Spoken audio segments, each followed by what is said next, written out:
Assalamualaikum warahmatullahi wabarakatuh. Perkenalkan nama saya Nadia Salvi Junia Prastia Putri dengan 3 digit NIM terakhir 267 dari kelas Manajemen Keuangan 2023 K.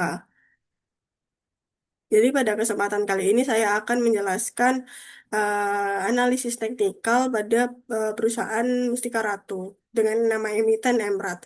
Jadi Mustika Ratu sendiri itu perusahaan yang bergerak pada bidang kosmetik, perawatan tubuh, serta produk kesehatan yang berbahan alami dan jamu-jamu tradisional.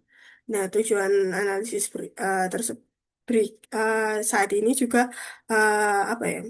Untuk menganalisis pergerakan harga pada saham Emrat sendiri dengan 3 indikator, yaitu moving average, convergence divergence, dan relative strength index. Nah, untuk analisa teknikal sendiri itu adalah analisis yang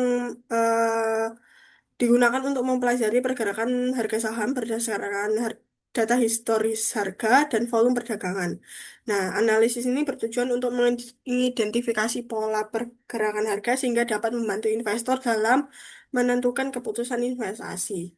Nah, pada kali ini saya akan menjelaskan dalam 3 indikator, yaitu yang pertama adalah moving average. Jadi moving average adalah indikator yang digunakan untuk melihat arah tren harga saham dengan menghitung rata-rata harga saham pada periode tertentu.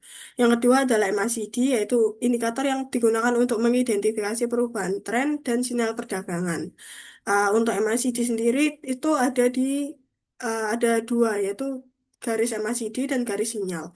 Ya, yang terakhir adalah RSI, Relative Strength Index, yaitu indikator yang digunakan untuk melihat apakah suatu saham sedang mengalami tekanan beli yang tinggi atau tekanan jual yang cukup tinggi. Dan untuk yang pertama saya akan menjelaskan moving average.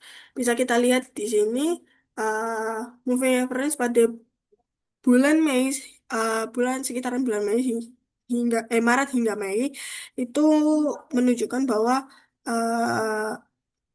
garis moving average itu berada di bawah harga saham. Nah, di mana pada pada hal ini sebaiknya kita menandakan sinyal bahwa sebaiknya kita membeli.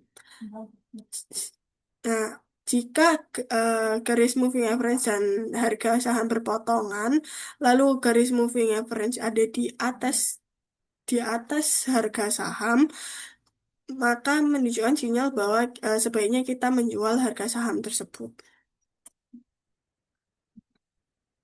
Dan untuk moving average sendiri, moving average saya pakai moving average 50, yaitu eh, me- yang berarti data diambil dari 50 hari terakhir sebelum harga saham.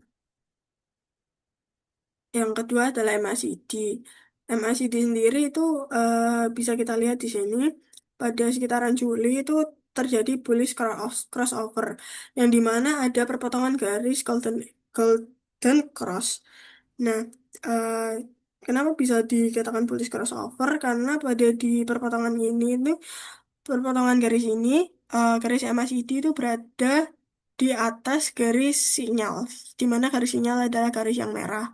Nah, jika eh, garis garis MACD juga berada di bawah nol, itu menandakan downtrend. Jika ada di atas nol, akan menunjukkan uptrend.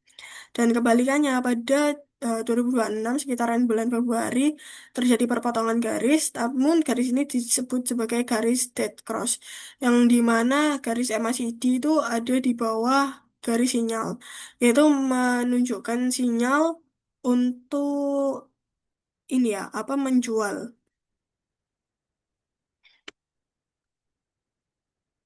Dan untuk selanjutnya,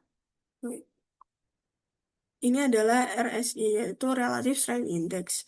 RSI sendiri itu kan ada di rentang antara nilai 0 hingga 100. Jika RSI berada di bawah 20, maka disebut dengan oversold. Jika berada di 70 hingga 80, menandakan bahwa overbought.